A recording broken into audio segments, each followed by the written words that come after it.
job. All right, so here we are with the LT4, a little bit of an update. We changed the harness out on it. Mitch, why don't you tell us a little bit about this new harness that we installed? This harness has been adapted. This is going to fit the LT4 just like factory. What is this harness from? This is from, I believe, a ZL1 Camaro. And it's been modified to run as standalone, but you still have control of your wastegate through the computer. You have control even of your intercooler pump. This will plug into the LT4 intercooler pump, power it just like factory. We have an 8-speed setup. The transmission harness here is actually a sub harness, so it will disconnect from the main harness. It's just the way we set it up. It has full emissions, has all the heat protection. You have all 4 O2s in this harness. So this would be emissions compliant in most states. Now this has got some unusual split loom on it. Is that what GM's running from the factory on the LT4s? On some of the LT4s they get this. I don't know why only certain ones have this special loom, but it's very rigid. So it's very, I call it bulletproof. And as you can see, all the connections are just like factory. I don't think anyone else is offering this. It's pretty much the most reliable setup you can get.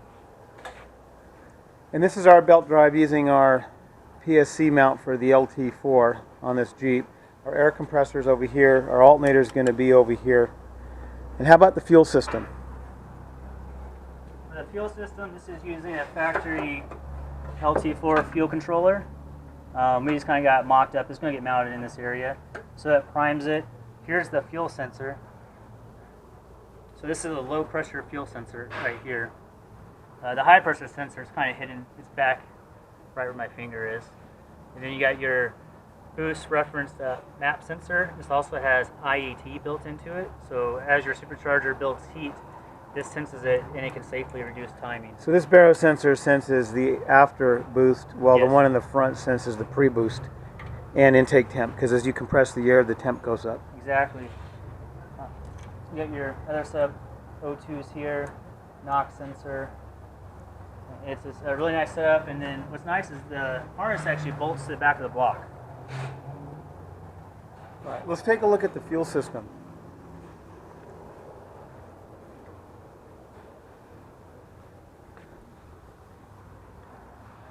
So we have basically a stock JK fuel pump assembly, and it's using the stock JK sending unit so that the gauge reads accurately. But we have fitted an LT4 pump inside of this sending unit so that it provides the pressure that the GM engine wants. And as Mitch mentioned, we are running a low pressure fuel pressure sensor along with the fuel pump control module. So that's going to run variable voltage to the LT4 fuel pump, which means that we have full control of the high pressure and the low pressure in this system. Yeah, that's important because with 640 horsepower, if you have enough fuel flow at all times to support the power, you can warm up your fuel, have some vapor lock issues. With this sensor and this module, this will actually idle at about 45 pounds of fuel pressure, so it's not forcing a ton of fuel, it's not heating up the fuel system. But as soon as you get on the throttle, it senses boost, it's going up to 74 pounds of pressure. So that can help support the power of this, and it gives you a long life out of your. Now what this is pretty cool. It's a little purple wire. This is the fuel economy wire. So you can use this, and it's a variable voltage signal. So if we give it the right voltage, the computer will then go into fuel economy mode. But I think it's just something cool to test. What is fuel economy mode? It's I believe it changes all your throttle mapping, all your shift points. It's just there to give you the best fuel economy possible. So you have 650 horsepower-ish, and then you have a fuel economy mode. Exactly, yes. And then this also has sport modes built in, so I'm sure we'll get the factory sport modes working as well. Now we have full tap shift with this? Yeah, so that works all the same.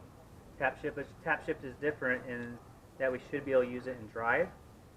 And in manual mode, if you go to tap shift, it's going to shift more aggressively and shift cleaner at high RPMs. So we're going to have multiple manual modes with different shift patterns available to you. Yes.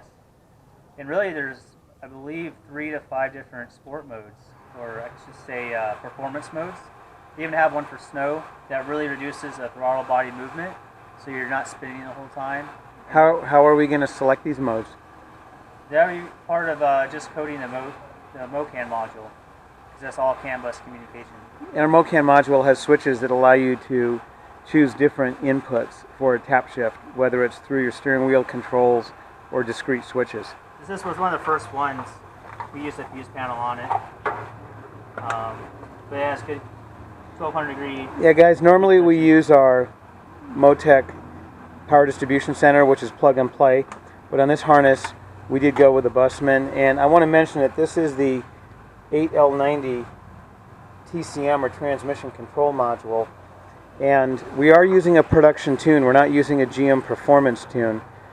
So I'm really excited to get this one on the road. I think the LTs are top of the line. I think the torque and the high compression and the direct injection are unrivaled by any of the other engine choices out there. And then when we put a factory blower on it with a factory operating system, especially when it has economy modes, I don't really see any other engine combination that's going to put out this level of power, performance, drivability, and economy. All right, Mitch, thank you. You know, guys, a lot of putting an engine in a chassis like this is about detail, and we spent a lot of time laying this stuff out. Now, this is our PSC mount for the power steering pump. We're probably going to run a GM pump on the next LT4 build. This is a really solid mount that we made, and there's a lot of stuff going on here. We got a PSC gearbox. We've got the factory LT4 GM variable displacement compressor here, and this has really laid out nice. I don't know if you can see the low pressure line, but it's basically going to come right up to the condenser with no mods, and this low pressure line is going to go up to the firewall like it should. It's going to be a really clean setup. This is a factory Camaro accessory drive, so we've got our dampener and idlers, and the only change that we've made is we've added the power steering pump, and we've got a custom 8-groove power steering pump pulley.